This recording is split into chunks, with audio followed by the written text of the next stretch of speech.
आखिर महेश्वर सिंह को इतना बदनाम क्यों किया जा रहा है। एक शायरी याद आती है कि एक जरा सी भूल पर तुम मुझे इतना बदनाम न कर, हमने कितने घाव छुपाकर तेरे काज सवारे हैं। अति पिछड़ा की आवाज महेश्वर सिंह ने उठाया। एक महिला के खिलाफ, महिला का प्रताड़ना हो रहा था, उसके खिलाफ उन्होंने आवाज उठाया। तो क्या इसके लिए उनको बदनाम किया जाएगा? जब लोग आपकी बराबरी नहीं कर पाते हैं तो लोग आपकी बदनामी शुरू कर देते हैं। और यह खेल राजनीति में भी खूब चलता है और फिलहाल ये मोतिहारी के राजनीति में भी खूब चल रहा है। अब सोचिए कि जो सरफराज है उस पे आरोप है कि उसने एक अति पिछड़ा महिला प्रमुख के साथ मारपीट की थी और ये मारपीट करने के बाद एमएलसी महेश्वर सिंह ने कहीं ना कहीं उनसे बात करने की कोशिश की। और हाँ, हालांकि उसमें उन्होंने महेश्वर सिंह ने गाली दिया है, लेकिन ये क्रिया का प्रतिक्रिया था। आप किसी महिला को गाली देंगे, आप किसी महिला को जलील करेंगे, आप किसी महिला नेत्री के साथ मारपीट करेंगे, आप किसी अति पिछड़ा को प्रताड़ित करने का काम करेंगे, तो अगर आपके साथ कुछ गलत व्यवहार होता है तो ये कहां तक गलत है, आप सब सोच के बताइएगा। बबलू गुप्ता पिछला चुनाव हार गए थे, बुरी तरीके से चुनाव हारे थे, 3 नंबर पे थे भाजपा समर्थित उम्मीदवार होने के बावजूद। और अब ये अलबलाहट अभी तक उनके अंदर दिख रही है और आगामी जब चुनाव होगा उसकी तैयारी उन्होंने अभी से शुरू कर दी है। और कहा जाता है, मैंने जैसा कि वीडियो के शुरुआत में कहा, कि लोग जब आपकी बराबरी नहीं कर सकते हैं तो आपको बदनाम करना शुरू करते हैं। वही काम पूर्व एमएलसी बबलू गुप्ता कर रहे हैं। जब लोग आपकी बराबरी नहीं कर पाते हैं तो लोग आपकी बदनामी शुरू कर देते हैं। और यह खेल राजनीति में भी खूब चलता है और फिलहाल ये मोतिहारी के राजनीति में भी खूब चल रहा है। एमएलसी महेश्वर सिंह का एक ऑडियो वायरल हो रहा है, जिस वायरल ऑडियो में महेश्वर सिंह एक समिति सरफराज जिसका नाम है उसको गाली दे रहे हैं, उसको धमकी दे रहे हैं। इस तरीके से उसको प्रिटेंड किया जा रहा है, इस तरीके से उसको चलाया जा रहा है, या यूं कहें कि चलवाया जा रहा है। लगातार जो एक तबका है, लगातार एक पार्टी के कुछ सदस्य है, एक गुट है जो महेश्वर सिंह के खिलाफ लग गया है। लेकिन इसके पीछे की पूरी सच्चाई क्या है? आखिर महेश्वर सिंह इस बात पर क्यों उतर आए कि उन्होंने समिति को गाली देना शुरू कर दिया? आखिर ऐसा क्या हुआ था कि उनको इस भाषा में, इस लहजे में उस समिति से यानी कि उस सरफराज से बात करना पड़ गया था? और ये ऑडियो कब का है? आखिर इसके पीछे की पूरी बात क्या है, पूरी सच्चाई क्या है, वो हम आपको इस पूरे वीडियो में बताते हैं। वीडियो को अंत तक जरूर देखिएगा। तो फिलहाल चंपारण की राजनीति गरमाई हुई है और एमएलसी महेश्वर सिंह का जो ऑडियो वायरल हुआ है उसको लेकर कहीं ना कहीं सियासी घमासान मचा हुआ है। लगातार एक गुट, जैसा कि मैंने कहा, एक पार्टी के कुछ सदस्य और एक सरफराज नाम का जो व्यक्ति है वो एमएलसी महेश्वर सिंह को बदनाम करने में लग गया है। और इसके पीछे की ये सच्चाई है कि ये ऑडियो बहुत पुराना है, बहुत पहले की है और इसे अभी एक खास मकसद से चलाया जा रहा है ताकि एमएलसी महेश्वर सिंह के छवि को धूमिल किया जा सके।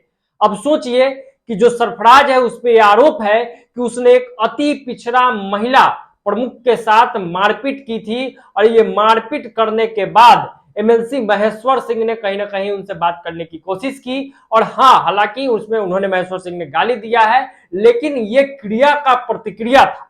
गाली देने को हम जस्टिफाई नहीं करते हैं, गाली देने वाली बात का हम समर्थन नहीं करते हैं, लेकिन ये एक क्रिया का प्रतिक्रिया था। आप किसी महिला को गाली देंगे, आप किसी महिला को जलील करेंगे, आप किसी महिला नेत्री के साथ मारपीट करेंगे, आप किसी अति पिछड़ा को प्रताड़ित करने का काम करेंगे, तो अगर आपके साथ कुछ गलत व्यवहार होता है तो ये कहां तक गलत है, आप सब सोच के बताइएगा। और सरफराज ने यही किया था, एक महिला नेत्री की के साथ मारपीट, गाली गलौज और उसके साथ दुर्व्यवहार करने का काम किया। और एमएलसी महेश्वर सिंह ने जब इसका प्रतिरोध किया, जब इसका विरोध किया, तो उन्हीं को बदनाम करने की जो कोशिशें है वो शुरू हो गई। और इस खेल के पीछे पूरी तरीके से भाजपा के नेता और पूर्व एमएलसी बबलू गुप्ता का नाम सामने आ रहा है कि बबलू गुप्ता महेश्वर सिंह को बदनाम करने के लिए और आगामी चुनाव में उनका छवि धूमिल रहे ताकि इनकी राजनीति चल सके, इसके लिए लगातार वो इस ऑडियो को अलग अलग प्लेटफॉर्म पे चलवा रहे हैं, वायरल करवा रहे हैं। अब सोचिए कि भाई उनकी जुर्म क्या है, फिर महेश्वर सिंह को इतना बदनाम क्यों किया जा रहा है। एक शायरी याद आती है कि एक जरा सी भूल पर तुम मुझे इतना बदनाम न कर, हमने कितने घाव छुपाकर तेरे काज सवारे हैं। अति पिछड़ा की आवाज महेश्वर सिंह ने उठाया। एक महिला के खिलाफ, महिला का प्रताड़ना हो रहा था, उसके खिलाफ उन्होंने आवाज उठाया। तो क्या इसके लिए उनको बदनाम किया जाएगा? ठीक है, उन्होंने गुस्से में आकर गाली दे दी और इस बात को उन्होंने स्वीकार भी किया है कि हाँ, मैंने गुस्से में गलत शब्द बोला है और ऐसे शब्द नहीं होने चाहिए, किसी के मुंह से नहीं निकलने चाहिए, ये गलत बात है।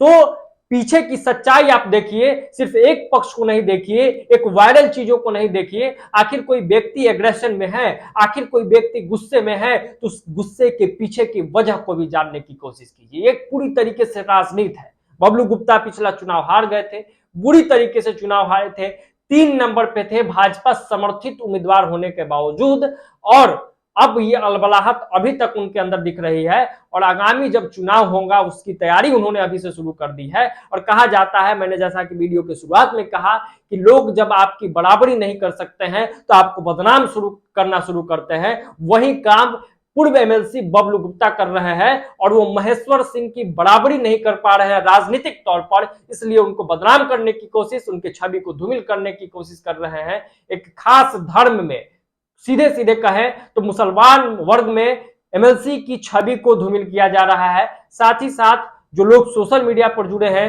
ऑडियो वायरल कराकर उनके छवि को धूमिल कराया जा रहा है। यह बताया जा रहा है कि देखिए महेश्वर सिंह कैसे बाहुबली है, महेश्वर सिंह का चरित्र कितना गंदा है, महेश्वर सिंह कैसे गाली गलौज करते हैं। लेकिन यह नहीं बताया जा रहा है कि आखिर उन्होंने इस तरीके के भाषा का प्रयोग क्यों किया, आखिर उन्होंने सरफराज को कॉल क्यों किया, आखिर सरफराज ने किस बात का 2-3 लाख रुपया लिया था। तो इन सब बात का भी जिक्र होना चाहिए, पूरी सच्चाई सामने आना चाहिए। और आखिरकार इतने दिनों से यह मामला चल रहा था तो हमें लगा कि इस पूरे मुद्दे पर हमें बोलना चाहिए, क्योंकि चंपारण और मोतिहारी के राजनीति में जब कुछ भी चर्चा गरमाता है तो उसमें हम अपना बात लेकर सामने आते हैं और हम पूरी जो सच्चाई होती है, अंदर खाने की जो पूरी बात होती है, उसको सामने लाने का प्रयास जरूर करते हैं। चाहे वो एमएलसी चुनाव हो, चाहे वो जिला परिषद अध्यक्ष का चुनाव हो, चाहे संसद का चुनाव हो, चाहे विधानसभा का चुनाव हो। आगे भी इस पूरे मुद्दे पर अगर कोई बात निकल के सामने आएगी तो हम आपको रूबरू जरूर कराएंगे। अभी के लिए इतना ही, दीजिए इजाजत। अगर आप हमें फेसबुक पेज पे देख रहे हैं तो हमारे पेज को फॉलो करें, और अगर यूट्यूब चैनल पे देख रहे हैं तो हमारे चैनल को सब्सक्राइब करना ना भूलें। इस वीडियो को भी ज्यादा से ज्यादा लोगों तक शेयर जरूर कीजिएगा। बहुत बहुत धन्यवाद। जय बिहार।